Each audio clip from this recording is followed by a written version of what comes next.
Futbolli është rënditur nga lajmi për ndarje nga jeta të mesfushorit të Afrikës së Jugut Jaden Adams, i cili ka vdekur në moshën 25 vjeçare, vetëm pak javë pasi përfaqësoi vendin e tij në Kupën e Botës 2026.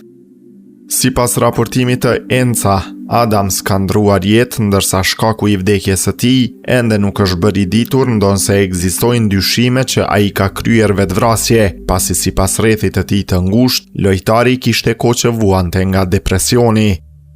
Policia e Afrikës së Jugut ka konfirmuar se ka nisur një hetim pasi trupi i një 25 vjeçari u gjet të shtunën në mëngjes në një zonë në qendër të Cape Townit.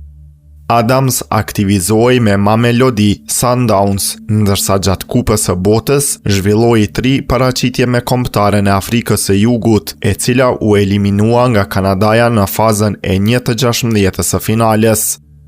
Mesfushori i u bashkua Mamelodi Sundowns verën e kaluar, pasi u transferua nga klubi ku u formua si futbollist.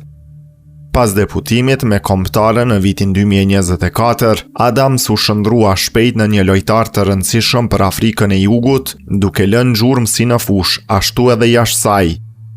Ai fitoi një vend në listën për Kupën e Botës fal paraqitjeve të mira me klubin në kampionatin Betway Premiership, ku kontribuoi në 3 gola gjatë 37 ndeshjeve në të gjitha garat. Lajmi bëhet edhe më prekës pasi Federata e Futbollit të Afrikës së Jugut kishte bërë të ditur se Adams kishte luajtur në barazimin 1-1 ndaj Republikës Çeke, vetëm një ditë pasi kishte humbur gjyshën e tij.